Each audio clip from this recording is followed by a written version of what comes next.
চাই আমরা একটি চূড়ান্ত বিপ্লব এই বাংলাদেশে অদূর ভবিষ্যতে সংগঠিত করব ইনশাআল্লাহ। একটি চূড়ান্ত বিপ্লবের ইশতিহার ঘোষণার জন্য ছাত্র সমাজ সহ দেশবাসীকে প্রস্তুতি নেওয়ার উদাত্ত আহ্বান জানাচ্ছি।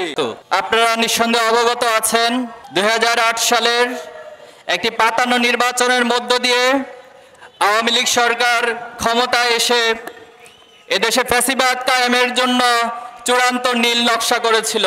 তারা 2006 সালের 28 অক্টোবরের লগি বৈঠার গণহত্যা সারা বিশ্ব দেখেছে কিভাবে মানুষ পিটিয়ে সেই লাশের উপর নৃত্য করেছিল। সেই ফ্যাসিবাদকে চূড়ান্ত রূপ দেওয়ার জন্য তারা ক্ষমতায় এসে 2009 সালে পিলখানা হত্যাকাণ্ডের মাধ্যমে এদেশের দেশপ্রেমিক 57 জন সেনা অফিসারকে হত্যা করেছিল। এদেশের কোরআনের পাখি আল্লামা সাঈদী, বাংলাদেশের তৌহিদি জনতার কোরআন প্রেমিকের হৃদয়ের নয়নের মণি আল্লামা সাঈদীর বিরুদ্ধে যে ফাঁসির রায় দেওয়া হয়েছিল, সেই রায়কে কেন্দ্র করে 2013 সালের ফেব্রুয়ারি মাসে কয়েকদিনের ব্যবধানে সারা দেশে নারী পুরুষ সহ প্রায় 150 জনের বেশি হত্যা করে শেখ হাসিনা গণহত্যা চালিয়েছিল।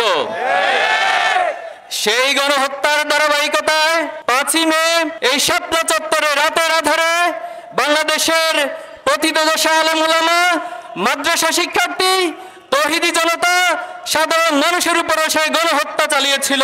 আপনাদের নিঃসন্দেহে মনে আছে 2013 সালের 19 ফেব্রুয়ারি এদেশের ইসলাম বিরোধী যে আইন করা হয়েছিল, এদেশের তৌহিদি জনতার ইসলাম প্রিয় মানুষের বিরুদ্ধে গিয়ে কিছু ব্লগার এবং লেখক তারা আল্লাহ এবং রাসূলুল্লাহ সাল্লামের প্রতি কটূক্তি করেছিল। সেই কটূক্তির প্রতিবাদ এবং ইসলাম বিদ্বেষী সকল কর্মকাণ্ড বন্ধ করার দাবি সহ হেফাজতে ইসলামের পক্ষ থেকে 13টি দাবি উত্থাপন করা হয়েছিল। এই 13টি দাবির পর হেফাজতে ইসলাম 1 মাস সে সময়ের সরকারকে আলটিমেটাম দিয়েছিল। কিন্তু দুঃখজনক হলেও সত্য, সরকার হেফাজতে ইসলামের সেই 13টি দফাকে উপেক্ষা করে ইসলাম বিদ্বেষী একটি চক্রকে দিয়ে শাহবাগে গণজাগরণ মঞ্চের নামে ইসলাম বিদ্বেষী প্রোপাগান্ডা এবং কর্মকাণ্ড চালিয়ে যাওয়ার এক মহা উৎসব করেছিল।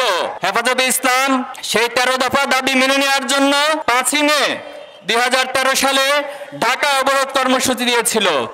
সেই ঢাকা অবরোধ কর্মসূচিতে সকাল থেকেই ঢাকার প্রবেশ মুখে মাদ্রাসা শিক্ষার্থী, আলেম ওলামা সহ সর্বস্তরের জনগণ রাজপথে নেমে এসেছিল।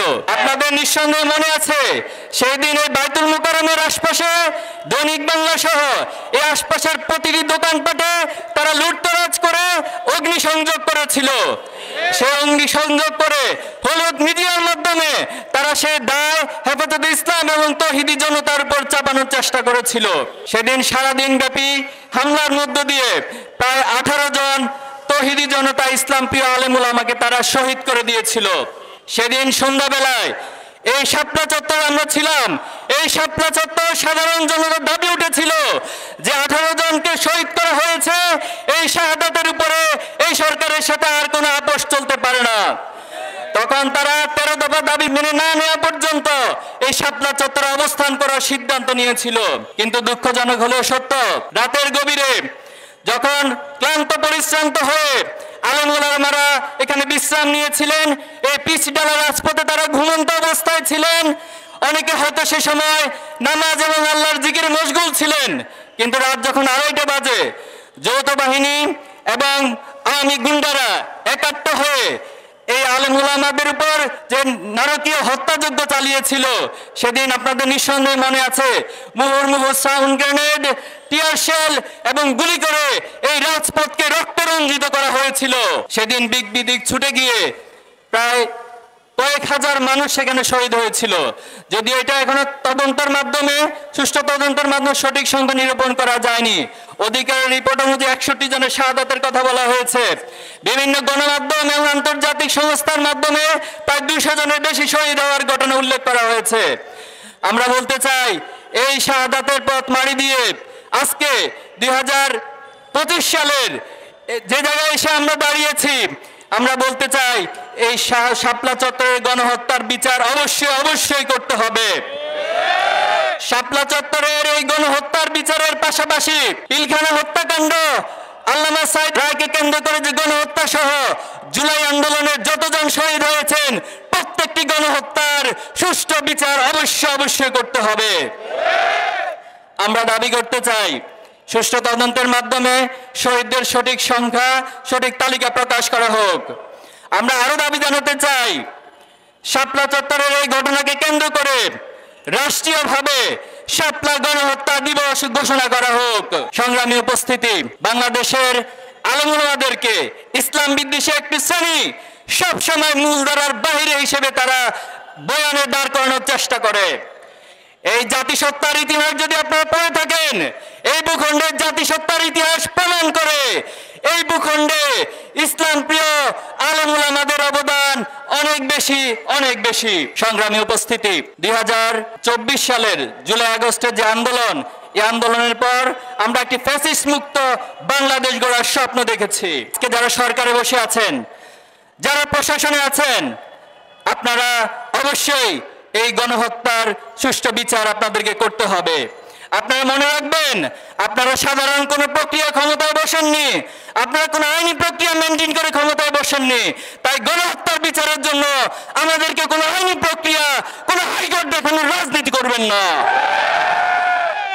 আপনারা অতি দ্রুত এই গণহত্যার কার্যকর এবং দৃশ্যমান বিচার ব্যবস্থা আপনাদেরকে করতে হবে। আমরা কারো নাম উল্লেখ না করে হুঁশিয়ারি করতে চাই, যারা ফাঁসিবাদ পুনর্বাসনের চিন্তা করবেন, হাসিনার যে পরিণতি প্রজন্ম করেছে, আপনাদের পরিণতি তার চেয়ে ভয়াবহ করবে এই প্রজন্ম। সংগ্রামী উপস্থিতি, আমরা একটি নতুন বিপ্লবের স্বপ্ন দেখছি। আমরা আপনাদেরকে আহ্বান জানাতে চাই, আমরা একটি চূড়ান্ত বিপ্লব এই বাংলাদেশে অদূর ভবিষ্যতে সংগঠিত করব ইনশাআল্লাহ। একটি চূড়ান্ত বিপ্লবের ইশতিহার ঘোষণার জন্য ছাত্র সমাজ সহ দেশবাসীকে প্রস্তুতি নেওয়ার উদাত্ত আহ্বান জানাচ্ছি। সংগ্রামী উপস্থিতি, আজকের এই মানব প্রাচীর প্রোগ্রামে আপনাদের সকলকে উপস্থিত থাকার জন্য আন্তরিকভাবে ধন্যবাদ এবং কৃতজ্ঞতা জানিয়ে আমার বক্তব্য এখানে শেষ করছি। আসসালামু আলাইকুম রহমতুল্লাহ। বাংলাদেশ জিন্দাবাদ, ইসলামী ছাত্র শিবির জিন্দাবাদ, ইনকিলাব জিন্দাবাদ।